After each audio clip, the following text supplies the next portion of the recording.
Ada 6 golongan dengan izin Allah masuk surga tanpa hisab.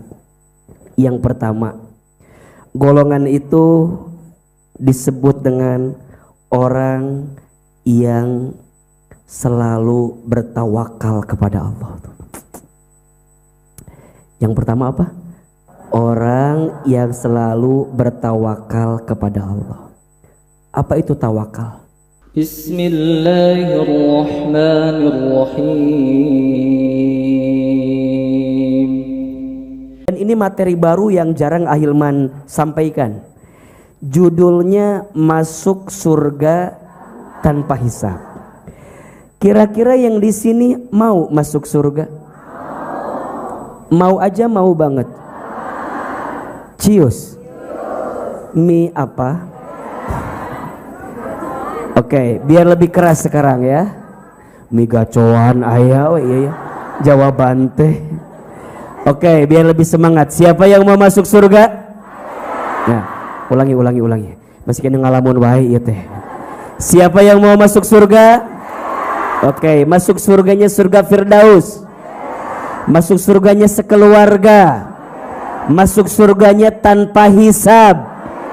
Masuk surganya sekarang. Iya. Belum tentu sekarang mah ya. Belum dibuka mungkin surganya sekarang mah. Ada surga sebelum surga. Ustadz, kenapa yang kita kejar adalah surga? Karena itu ujung kenikmatan yang kita inginkan. Betul? Ahilman pernah sampaikan, manusia itu akan hidup dalam berapa tahapan? 12 tahapan. Masih ingat enggak? Ngalamun wae itu heuai ngalamun. Manusia itu akan hidup dalam berapa tahapan? Oke, kita mutolaah sedikit. Yang pertama alam apa? Alam ruh. Sudah kita lewati. Yang kedua namanya alam rahim. Sudah kita lewati. Yang ketiga namanya alam dunia. Sedang kita jalani. Betul? Yang keempat namanya alam kubur, akan kita datangi. Akan. Betul? Alam kubur nama kehidupannya disebut dengan barzah. Kenapa disebut dengan barzah? Barzah itu artinya penantian. Jadi semua yang ada di alam kubur sekarang lagi ngapain? Lagi menanti, lagi nungguin. Nungguin siapa Ustadz? Nungguin hari selanjutnya. Dan yang kedua, nungguin kita yang masih hidup di dunia akan nyusul kembali ke alam kubur. Makanya mohon maaf, ini kan wajahnya camat semua ya. Apa itu camat? Calon mati. Jangan tersinggung, karena mati itu pasti. Ya, dari wajahnya ini bisa terlihat. Bisa jadi ibu-ibu duluan, Ahilman belakangan. Atau dibalik, Ahilman belakangan ya. Ibu-ibu duluan ya. Dan Allah juga tahu ya. Kira-kira yang dibutuhkan umat, ibu-ibu atau Ahilman? Jadi ibu-ibu silahkan duluan kalau begitu ya. Ibu-ibu mah dibutuhkan sama suaminya masing-masing ya. Ya, dan suami ibu juga belum tentu berharap sama ibu. Gak bercanda. Yang keempat alam apa tadi? Alam kubur. Ya, katanya alam kubur itu alam yang paling lama. Jadi dibanding alam dunia itu nggak ada apa-apanya dunia. Ternyata alam kubur tuh lama nungguinnya. Bahkan dikisahkan sahabat Utsman bin Affan radhiyallahu an, beliau itu kalau berziarah ke kubur selalu menangis. Bahkan diceritakan tangisannya selalu membasahi jenggotnya, saking banyak nangisnya. Ketika ditanya oleh sahabat yang lain, wahai Utsman, kenapa engkau sering menangis begitu banyak kalau lewat kubur, kalau ziarah kubur? Apa kata Utsman? Aku tidak bisa membayangkan seperti apa keadaan di alam kubur. Hanya Nabi mengabarkan bahwa cerminan surgamu tergantung kuburmu, dan cerminan nerakamu tergantung kuburmu. Jadi bahagianya kita di surga tergantung bahagia di kubur. dan susahnya kita di neraka tergambar di kubur. Maka bayangkan orang yang lagi nanti dalam keadaan tersiksa, enak atau tidak? Makanya kalau mau bicara hidup yang paling enak itu nanti di surga, nah prosesnya itu dunia. Makanya orang di alam kubur udah gak bisa beramal. Amal tuh di mana? Di dunia. Tapi orang yang ada di alam kubur sudah bisa menikmati daripada amalnya. Maka mohon maaf, amal terhenti tapi pahala masih bisa mengalir. Betul? Kalau di dunia amal terus, pahala baru dikasih dikit-dikit. Jelas gak? Jadi kalau di dunia amalnya banyak tapi pahalanya baru dicipratin dikit. Makanya mohon maaf, kalau sekarang ada yang hidup di dunia kemudian dia mendapatkan balasan nikmat, hakikatnya bukan semata-mata karena amal yang dilakukan, tapi karena Allah yang ngasih pahala tersebut sama kita. Maka jangan juga mengandalkan amal gitu. Kan suka begitu kita mah. Alhamdulillah aku mah bahagia, entah amal apa yang aku kerjakan. Suka begitu kan, suka begitu dah. Teman-teman kalau lihat di postingan sosmed tuh, ada orang yang bahagia suka komen gini, amal apa yang kamu lakukan sehingga kamu pernah nggak lihat begitu? Pernah nggak? Ada orang yang komen amal, iya memang karena amal, tapi selebihnya karena rahmat dari siapa? Allah. Dia bisa beramal aja dirahmati oleh Allah. Maka di sini kita tidak boleh menuhankan amal. Karena dunia memang tempatnya amal dan kita bisa beramal karena dikehendaki sama siapa? Maka dari amal Allah kasih buah nanti. Allah kasih pahala, Allah kasih balasan. Di dunia mah baru naon ieu teh. Gitu. Jadi kalau bunda udah ngerasa nikmat di dunia, ini baru kenikmatan kecil yang Allah cipratkeun ka urang gitu.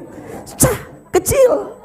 Harta, apalagi punya pasangan yang baik, anak-anak yang soleh gitu ya. Itu hanya cipratan kecil. Nah, Ustadz, kapan cipratan besarnya? Nanti di surga. Tapi ada cipratan sementara yang sangat nikmat juga. Kapan? Kubur. Maka di dunia amalnya lanjut, pahalanya dikasih cipratannya. Di alam kubur amalnya berhenti tapi pahalanya dicipratkan sementara. Nanti balasan terbaiknya di mana? Surga. Pertanyaannya, udah siap belum? Pindah ke alam kubur. Udah siap belum? Banyak orang yang sibuk nyiapin rumah di dunia sekian meter, tapi dia lupa nyiapin rumah di kuburnya. Ternyata rumah kita hanya berapa? 2 kali, semuanya 2 kali 1 atau tergantung berat badan? Semuanya 2 kali 1. Kan bisa salah kan ben aya nu gede mah bisa leuwih meureun tan hage. 2 kali 1. Nah itu yang perlu kita siapkan. Makanya izin, Asakina bagus sekali bikin acara daurah janaiz. Ya, emangnya kita bakal ngurusnya jenis sendiri, mandi sendiri, pakai kapan? Lain.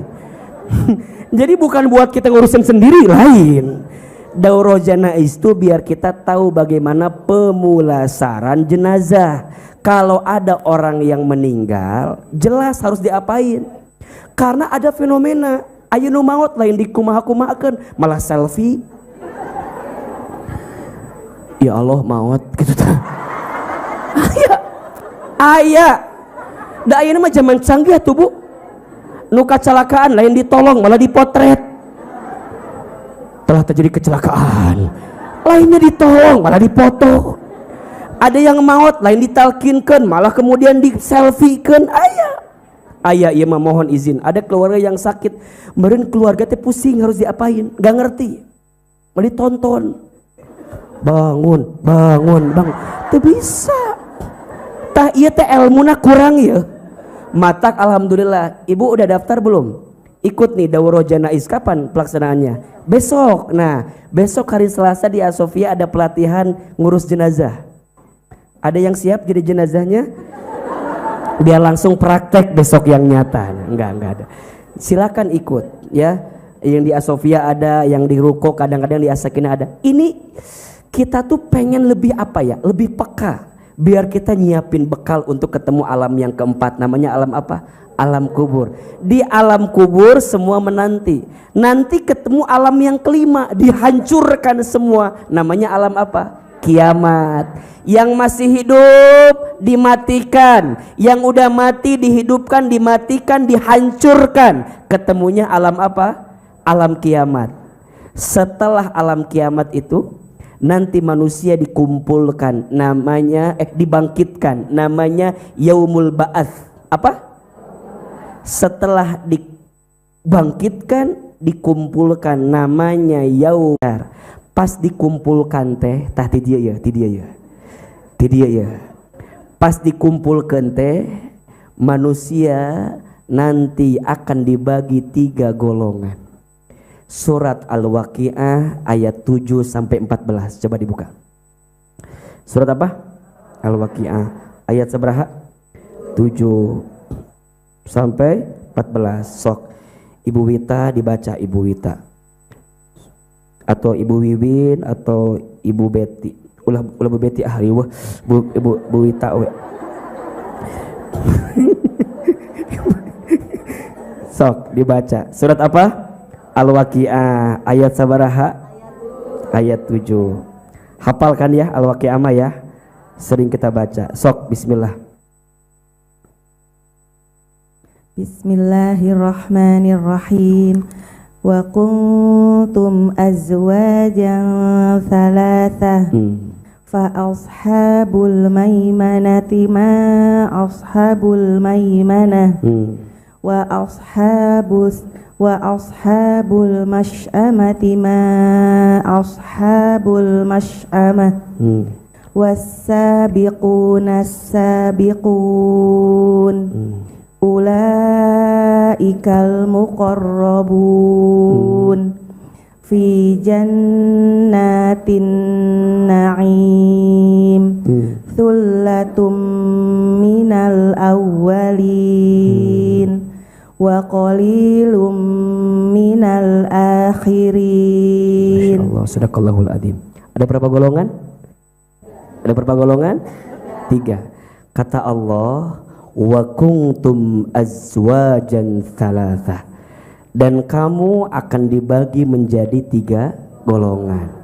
Golongannya apa aja Aa? Fa ashabul maimanati ma ashabul maimanah. Yang pertama ada golongan kanan. Sebelah mana? Sebelah kanan. Yang golongan kanan ini alangkah mulianya golongan kanan ini. Dan kita berharap kita ada di golongan apa? Kanan. Tapi ada yang kedua. Wa ashabul mash'amati ma ashabul mash'amah. Dan ada yang kedua namanya golongan kiri. Alangkah sengsaranya golongan kiri itu. 2 ya. Orang ayah di mana ya? Kanan apa kiri? Tempat duduk sekarang tidak menentukan nanti. Tidak. Di tengah ya, liur ya kumaha ya. Maka nanti ada golongan yang ketiga, dan kita berharap ini yang kita bahas hari ini, menjadi orang yang masuk surga tanpa hisab. Siapa mereka golongannya Aa? Was-sabiqunas sabiqun, yaitu orang-orang yang paling dulu beriman, merekalah yang paling dulu masuk surga. Siapa mereka? Ulaikal muqarrabun, mereka itulah yang dekat kepada Allah. Bagaimana keadaan nanti? Fi jannatin na'im, di surga dengan kenikmatan yang tak akan pernah ada habisnya. Thullatum minal awwalin, segolongan besar dari orang-orang terdahulu. Wa qalilum minal akhirin, dan sebagian kecil dari orang yang kemudian. Kita kan orang kemudian, berarti tipis kita kemungkinan ada di situ tuh. Tapi nggak sampai situ. Bagaimana cara membacanya? Dijelaskan di surat Fatir ayat 32. Masya Allah. Bunda naik level ngaji sekarang ya. Surat naon? Fatir. Ayat sabaraha? Ayat 32. Jadi menggambarkan 3 golongan tuh gimana? Siapa aja? Surat apa? Fatir ayat 32. Sok dibuka. Fatir teh surat ke 35 ayat 32. Sok dibaca lagi Bunda Wita. Thumma awdathnal kitabal ladzina astafaina min ibadina faminhum zalimun li nafsihi wa minhum muqtasid wa minhum sabiqum bil khairat biiznillah dzalika huwal fadlul kabir. Ya, dibaca artinya. Kemudian kitab itu kami wariskan kepada orang-orang yang kami pilih di antara hamba-hamba kami. Lalu di antara mereka ada yang menzolimi diri sendiri, ada yang pertengahan, ada pula yang lebih dahulu berbuat kebaikan dengan izin Allah. Yang demikian itu adalah karunia yang besar. Bunda, tadi dibagi berapa golongan? 3. 1 golongan kanan, al-maimanah. 2 golongan kiri, namanya masy'amah. Dan ada golongan as-sabiqunas sabiqun, orang yang kemudian berada dalam kebaikan dari awal sampai akhirnya. Nah, Ustadz, dari 3 golongan itu apa cirinya? Ternyata dijelaskan di sini. Ada orang yang masuk kategori zalimul li nafsi. Zalimul li nafsi, orang yang sering menzolimi diri sendiri. Orang yang sering berbuat dosa. Kira-kira orang berbuat dosa di kanan apa di kiri? Di kiri.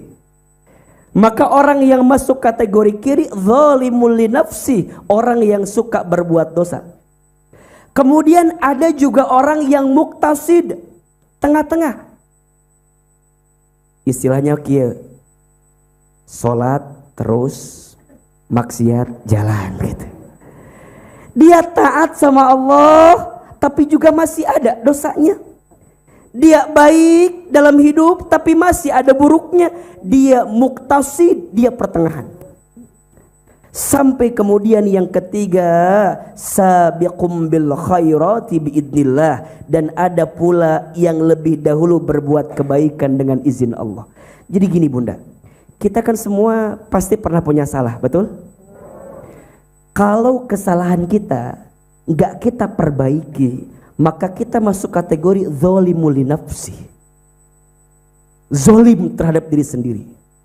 Tapi kalau kita sudah pernah berbuat salah dan kita bergerak untuk menjadi baik, maka boleh jadi kita masuk golongan yang kedua, muqtasid, tengah-tengah. Tinggal pertanyaannya, kita bertahan sampai kapan? Nah, bertahan sampai kapan itu bagaimana caranya?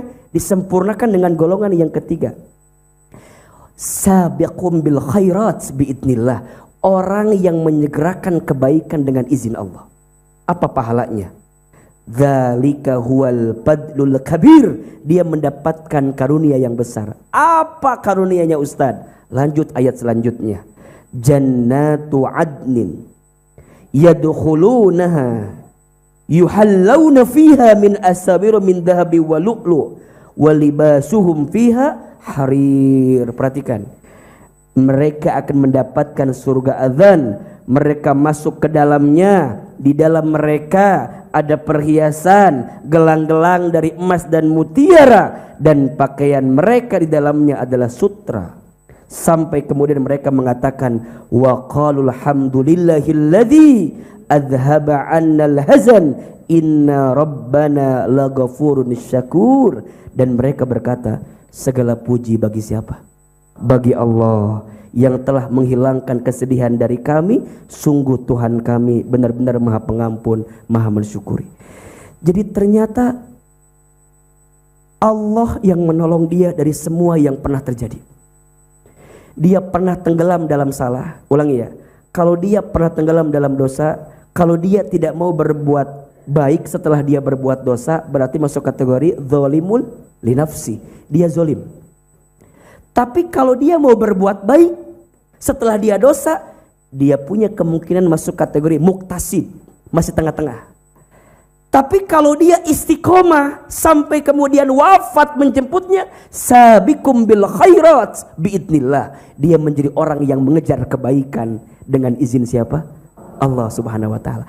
Nah, orang yang masuk surga tanpa hisab itu adalah orang yang tadi tuh as-sabiqun as-sabiqun, yang kategorinya apa? Sabiqum bil khairat biidnillah, orang yang menyegerakan kebaikan dengan izin Allah. Sekarang pertanyaannya, Ustadz, memangnya berapa orang yang telah dijanjikan akan masuk surga tanpa hisab itu?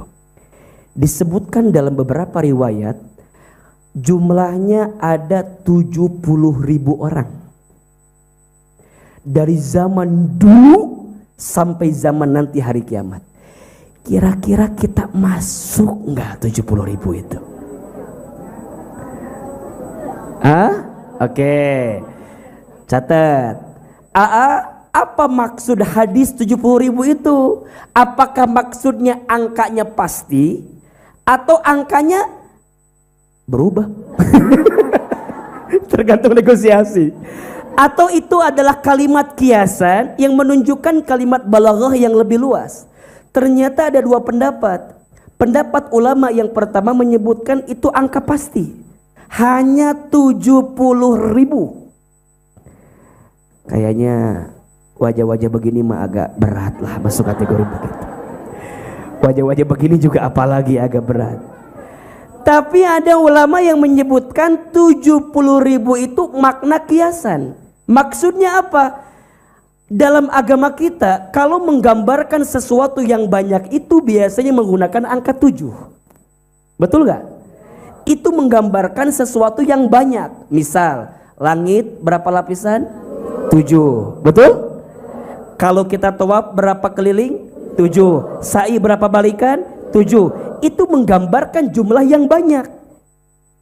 Dalam hari berapa? Seminggu?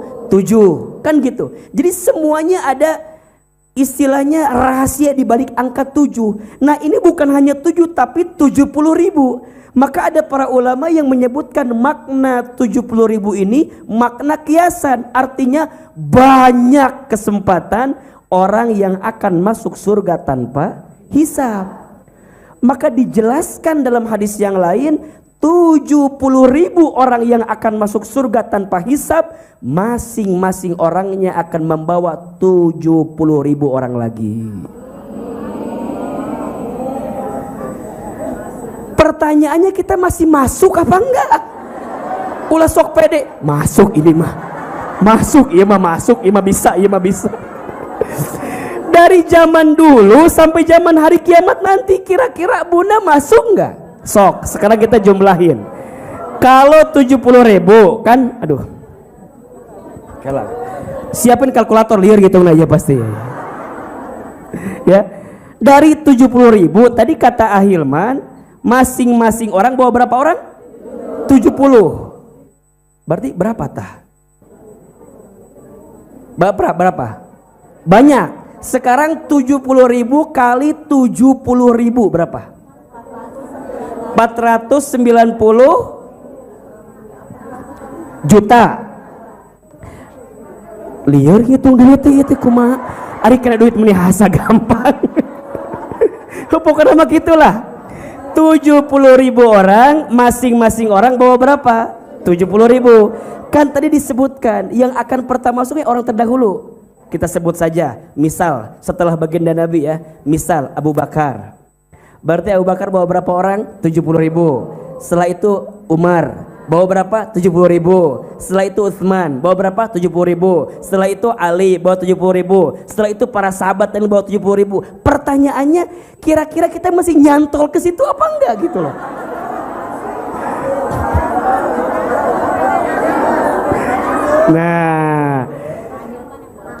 Nah, nyantolnya kemana?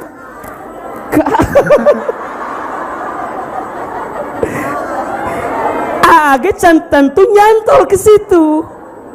Coba sekarang umat muslim tuh ada berapa juta di dunia? Ulah dihitung banyak gitu meni liur sabaranya betere banyak apa enggak? Nah pertanyaan dari banyak itu kita kira-kira masuk apa enggak? Masuk.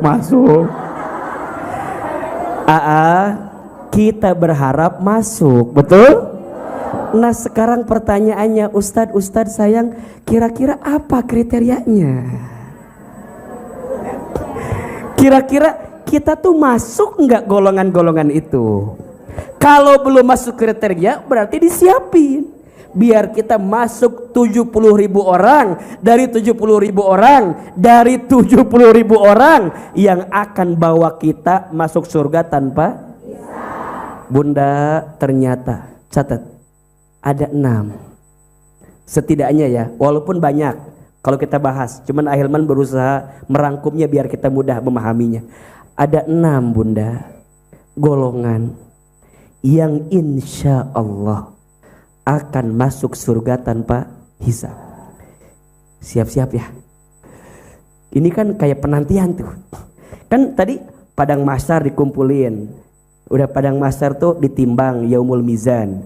Setelah di mizan dihitung yaumul hisab. Setelah dihitung diberikan syafaat yaumus syafaat. Suruh jalan yaumus sirat sampai ditentukan akhirat surga atau nerakanya. Ternyata ada orang yang sampai di situ nggak perlu dihisab lagi. Set masuk. Ngahulang kan? Ngahulang tak seperti itu kayak ngahulang nate. Gitu. Seperti itu ngahulangnya bunda. Kagetnya bunda barusan sama Ahilman dibentak. Bunda, abi ya Allah, lain eta tukangan mana lain. Abi lain belakang kamu. Abi lain belakang kamu. Siapa? Itu tuh yang nyender ke tembok. Jadi belum tentu ini yang paling depan nih, belum tentu. Komono iem.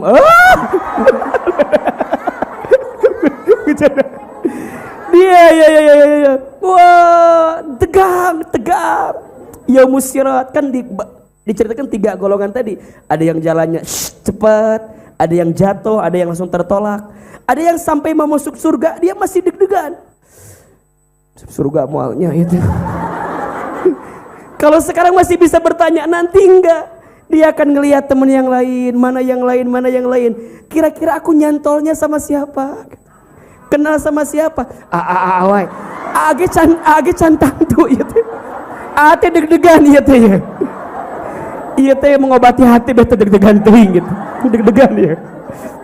Karena kalau baca ininya ya Allah.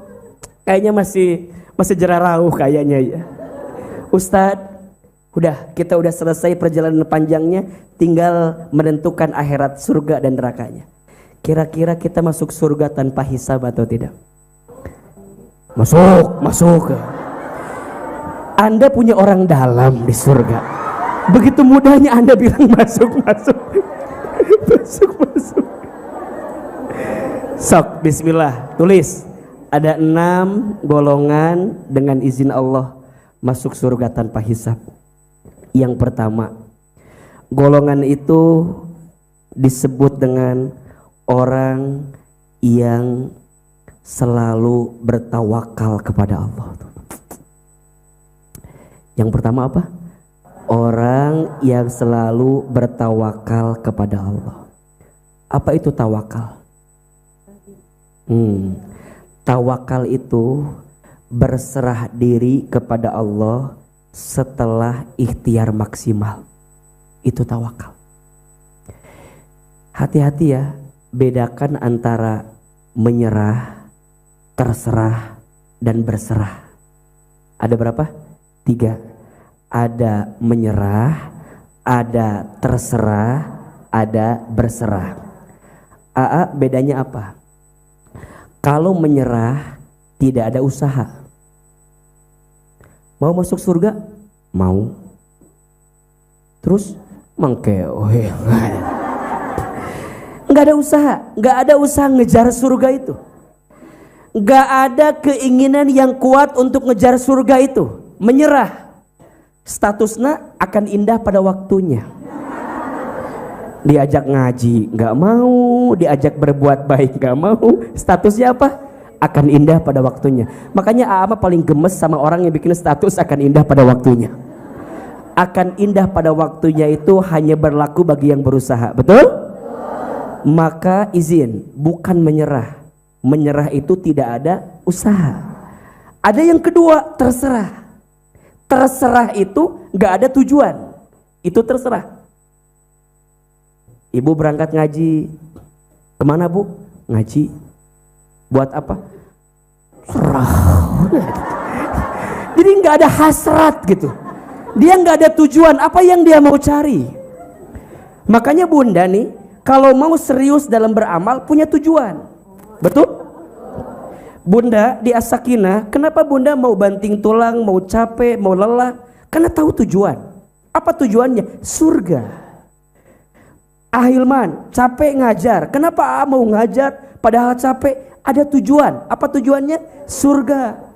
Minimal bisa nyantol lah dengan kebaikan-kebaikan yang ada itu. Bunda, kenapa mau berbuat baik sama suami? Siun. Takut. Jangan itu. Tapi tujuannya apa? Surga. Karena bunda tahu, barang siapa seorang istri yang sholat 5 waktu, puasa di bulan Ramadan, taat kepada suaminya dan mampu menjaga dirinya, silahkan masuk surga dari pintu manapun. Termasuk masuk surga tanpa hisab. Tawakal. Makanya orang yang bertawakal, istri yang bertawakal nggak akan banyak nuntut. Dari ini aja wajah begini mah nggak akan masuk kayaknya. Dari wajah-wajah nuntut kieu mah asa berat. Ustaz enggak, emang enggak ada suaminya kan? Makanya enggak ada. Ustaz, iya ya, tawakal itu apa? Berserah diri kepada Allah. Setelah bunda ikhtiar maksimal, hasilnya serahin ke siapa? Jadi dia tahu dia beramal buat surganya Allah. Karena Allah, untuk Allah. Dan dia pengen ngejar surganya Allah. Bukan menyerah, bukan terserah, tapi apa? Berserah. Dia berbuat baik, tapi hasilnya dia serahkan kepada Allah. Pertanyaannya, bunda dalam beramal sudah tawakal apa belum? Ngalamun kieu ieu teh. Bunda dalam beramal sudah tawakal apa belum? Coba Ahilman tanya, selama ini kalau kita berhasil, kalimatnya karena saya atau karena Allah? Kalau kalimatnya masih saya tuh begini gara-gara saya, usaha saya, berarti belum tawakal. Kita masih ngerasa kita yang punya segalanya, betul? Tapi kalau orang yang bertawakal, Ustadz, apapun yang terjadi ini semua dari siapa? Maka catat ya, tawakal itu ada di 3 waktu. 1, ada tawakal sebelum beramal. 2, tawakal ketika beramal. 3, tawakal setelah beramal. Ada berapa? 1, tawakal sebelum beramal. Apa? Doa. Jadi sebelum dia beramal, dia berdoa. Dan dia sadar, dia tuh bisa beramal karena kehendak siapa? Dia tuh bisa beramal karena izin siapa? Dia tuh bisa beramal karena diizinkan sama siapa? Tawakal. Maka ada orang yang beramal, kalau nggak tawakal sebelum beramal, maka dia akan pede dengan kemampuannya, tapi lupa bahwa dia tuh percaya diri karena Allah bersamanya. Maka kalau Ahilman ditanya, orang yang pede itu seperti apa? Kan orang bilang gini, pede itu orang yang percaya dengan kemampuannya. Kalau Ahilman bukan. Orang yang percaya diri itu orang yang percaya karena Allah selalu bersama dengan dirinya. Jadi dia beramal, dia bergerak bukan karena dia, tapi karena siapa? Allah. Maka dia tawakal sebelum beramal. Termasuk dia pun tawakal ketika beramal. Dia minta dibimbing sama Allah agar amalnya lepas dari kebersandaran kepada makhluk, tapi dia bersandar sama siapa? Allah. Lepas ingin dipujinya, lepas ingin dihargainya, lepas, ingin diapresiasinya, lepas. Bunda, capek bunda kalau bunda bersandar sama manusia teh, betul gak sih? Mulai hari ini mah katakan putus. Ya, katakan putus dengan berharap kepada manusia. Betul? Bunda berbuat baik sama suami, jangan berharap pujian dari suami. Karena suami kadang-kadang muji kita tergantung maunya dan tergantung tanggal bulannya, kan begitu.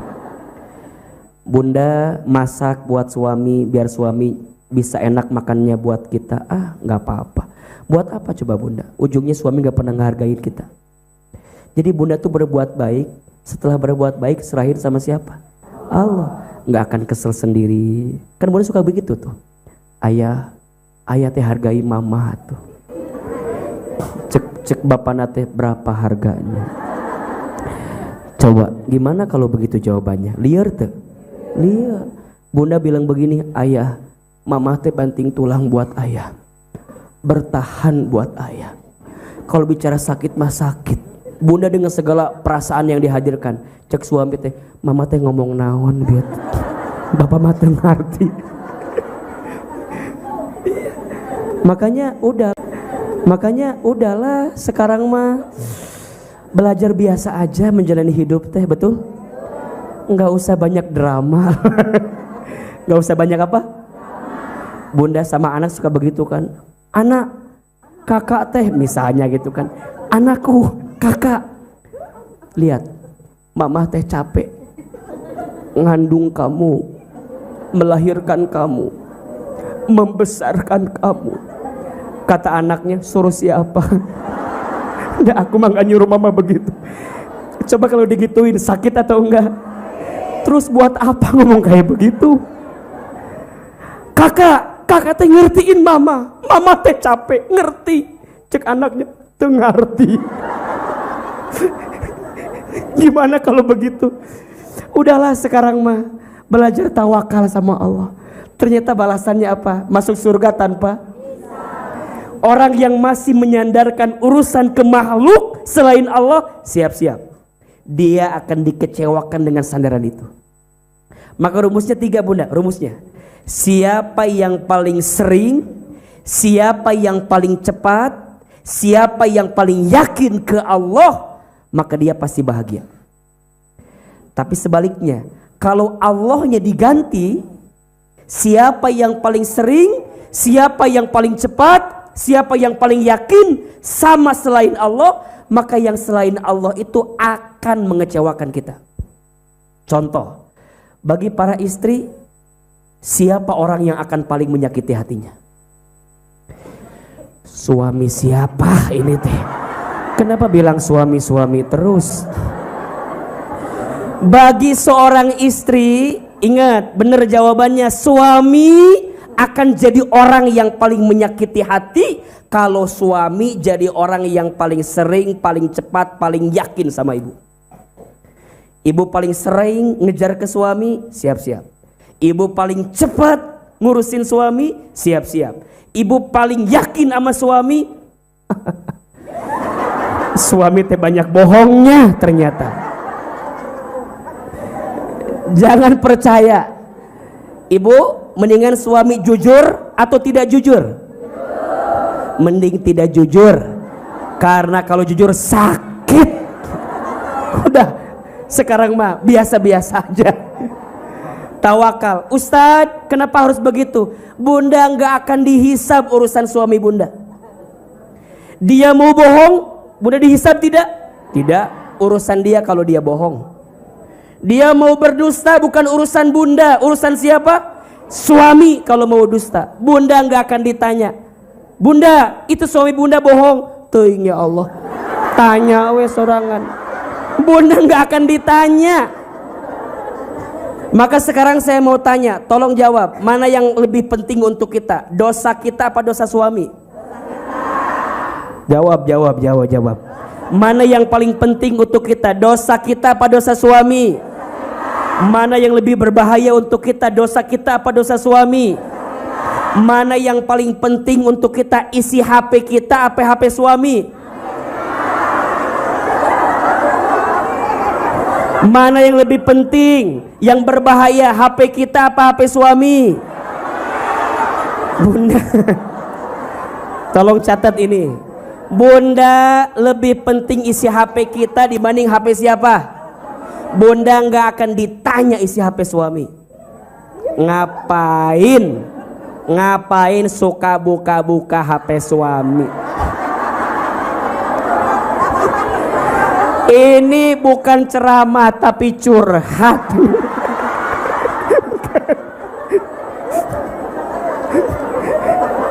Buat apa? Bunda, lebih baik tahu isi hati suami atau mending gak usah tahu isi HP-nya? Lebih baik gak usah tahu, bikin hati kita kotor. Betul? Makanya kalau suami lagi di mana jangan suka nanya. Kalau suka nanya itu ngasih kesempatan suami berbohong sama kita. Makanya istri saya mah baik, gak pernah nanya Ahilman ada di mana. Kenapa? Kata istri saya, biar Ahilman gak pernah bohong sama istrinya.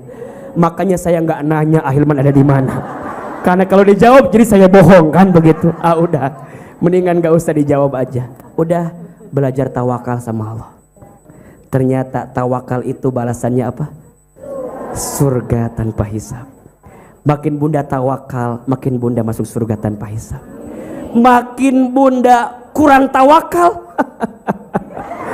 udah mah sengsara di dunia, udah mah menyakitkan hati di dunia, yang ujungnya bunda pun seret sempit masuk surga. Ketika nanti mau masuk surga, set kela cek Allah teh, kela. Kenapa ya Allah? Berapa sering kamu mergokin HP suami? Kamu kurang tawakal sama Allah, kamu kurang yakin sama Allah, kamu kurang bersandar sama Allah. Jelas? Dah, mulai hari ini tawakal. Yang nyiptain suami siapa? Yang ngasih kehidupannya siapa? Yang akan mematikannya siapa? Ibu, gak ada suami pun ibu akan baik-baik saja. Betul? Nggak usah, Ustadz kalau suami saya nggak ada nanti saya gimana? Pikir sorangan. Nggak usah sok mendramatisir lah. Sok Ahilman tanya, izin ya. Di sini ada yang ditinggal suami ada? Masih hidup? Masih hidup? Masih bisa makan? Coba, yang ditinggal suami masih hidup? Masih bisa makan? Masih bisa bernafas? Masih bisa ngelurusin alisnya, masih bisa nambah kerudungnya. Ternyata suami gak penting-penting banget. Betul? Yang penting siapa? Allah. Buat apa bunda bergantung sama makhluk kalau tambah lupa sama Allah? Maka ini rumus. Mulai hari ini mah kalau kita bersandar sama suami jangan terlalu lama. Ganti sandarannya sama siapa? Aku mencintai suamiku karena aku mencintai Allah. Betul? Maka rumusnya ini, jangan tuntut. Catat. Status hari Selasa besok lah cocok ini Maya. Catat ya. Jangan tuntut pasanganmu untuk mencintaimu. Tapi eta karunya videona kok ternyala cenah. Eta mah full memory meureunnan. Full memory ieu teh. Jadi teu fokus Ahilman teh rek bicara.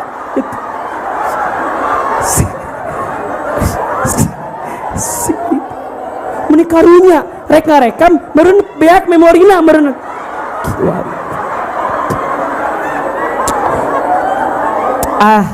Ku Ahilman doain bisa kembali HP kayak Ahilman. Lain sok iya mau asup surga tanpa hisab gimana? Sombong dia tawakal. Enggak. Aduh, mun kajian sok aya nu pika seriusnya. Dan A tuh kan orangnya humoris pisan ya. Jadi ama sok hayang serius gitu. Ya, eta bieunya Allah.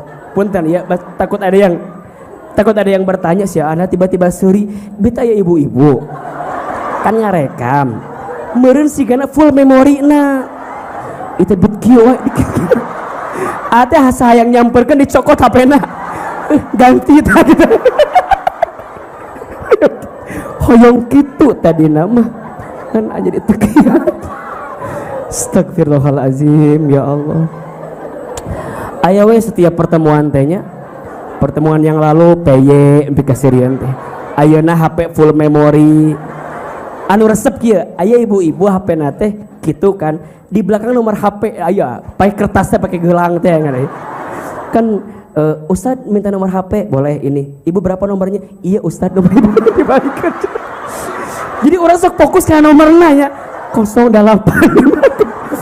nah terus sok dibengket ku karet dengan karetna 2 bete kahujanan asupan kena plastik ih meni lucu eta tah sok hayang ngiwit nu kitu teh matakna ibu lah ya itulah kelucuan yang tidak bisa dipungkiri sampai mana tadi lupa lagi lah status hari apa tak itu statusnya ya ada ibu-ibu Masya Allah catat ini jangan tuntut pasanganmu untuk mencintaimu, tapi tuntunlah pasanganmu untuk mencintai Allah Subhanahu wa Ta'ala.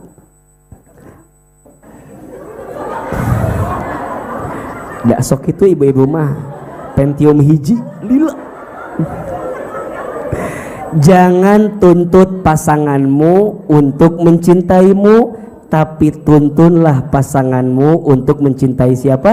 Mencintai Allah. Kalau dia sudah mencintai Allah, maka dia akan mencintaimu. Maka bunda juga harus tuntun diri bunda untuk mencintai siapa? Jadi ketika bunda mencintai pasangan bukan karena mencintai pasangan semata-mata, tapi mencintai siapa? Maka kalau bunda punya perasaan cinta dan gak dibalas dengan kebaikan dari manusia, jangan kecewa. Karena tawakalnya kita ke Allah itu akan mengantarkan kebaikan untuk kita. Jadi biarkan nanti Allah yang akan membalasnya.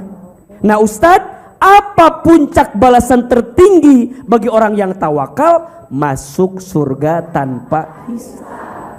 Makanya bunda izin ya, tidak ada yang sia-sia dari setiap kebaikan. Kalau ada yang bilang, saya mah percuma berbuat baik teh. Kenapa? Gak dihargai. Saya mah percuma jadi istri yang baik teh. Saya mah udah senam jumba sehari 3 kali. Udah masak, udah berpenampilan cantik, udah ngelayani tapi gak dihargai sama suami. Gak apa-apa dan gak penting itu mah. Yang penting mah nanti masuk surga tanpa apa? Jadi bunda bilang, ayah, kamu tidak menghargai aku. Kena naon? Engkewe tungguan di akhirat. Tiba-tiba set surga tanpa hisab. Ayah, dadah. Jadi orang yang bertawakal ke Allah jadi tenang. Betul nggak? Nih teman-teman pengurus majelis taklim, jangan sedih. Nggak dihargai sama orang, ahilman nggak dihargai sama orang, ibu-ibu ngaji digenggerehkeun sama orang, dihina, jangan sedih. Dan ternyata Allah siapkan pahala yang besar. Apa? Surga tanpa hisab. Jadi tawakal aja sama Allah. Kita mah sudah berbuat baik, betul? Sisanya biar Allah yang ngebalas kebaikan-kebaikan itu. Jadi nggak akan riweuh, nggak akan gara-gara orang ngomong tuh jadi stres. Oce ngaji deui. Naon ngaji teh liur abi mah moal. Memang bukan di sini balasannya, tapi nanti di surga, masuk surga tanpa. Maka nanti ada tawakal yang ketiga, tawakal setelah beramal. Udah, sebelum beramal doa, ketika beramal lurus di jalan Allah, setelah beramal serahkan sama siapa? Selesai. Enak. Ibu jadi istri, selamanya enggak? Enggak. Paling sampai berapa tahun sih? Halo, kamu jadi sedih begini wajahnya ya. Ibu jadi istri, ibu merasa terbebani, jangan merasa terbebani, dan enggak akan lama. Betul enggak? Paling 60 tahun maksimal, dikasih bonus 70 tahun paling. Setelah itu pensiun. Maka manfaatkan suami sebagai ladang untuk kita bisa masuk surga tanpa hisab. Makanya ibu tuh jangan nuntut terlalu banyak, biar Allah nanti gantikan dengan pahala yang lebih besar. Ustad, kenapa ya suami aku teh menikah kieu teuing Ustad? Kunaon ibu teh kunaon? Ibu mau bilang kayak begitu ke suami ibu, berubah atau tidak suami ibu? Tidak. Kenapa Allah menakdirkan ada orang yang mungkin tak sesuai harapan kita? Karena Allah tuh lagi nyiapin ladang amal soleh untuk kita. Hambaku Cida, Setuti, Celilis, dengerin ya. Kata Allah, aku teh tahu sholat kamu gak khusyuk, aku teh tahu baca Quran kamu gak banyak, aku tahu sedekah kamu teh meneletik, wae aku tahu. Aku teh tahu haji umroh kamu teh belum tentu mabrur. Terus atau apa pahala yang aku siapkan untukmu? Aku takdirkan kamu punya pasangan yang mengujimu. Ini adalah bagian surga untukmu. Aku siapkan takdirmu mendapatkan pasangan yang mengujimu, karena aku siapkan surga tanpa hisab untukmu. Karena kamu bertawakal kepada Allah atas jadi istri daripada suamimu. Matakna, kalau ada suami yang muji kita teh, soklah budidayakan ya. Sok, eta teh bagian nikmat untuk kita yang Allah titipin ke kita. Semuanya akan jadi baik-baik saja. Betul? Dah, yang pertama, orang yang masuk surga tanpa hisab, orang yang apa? Bertawakal kepada Allah.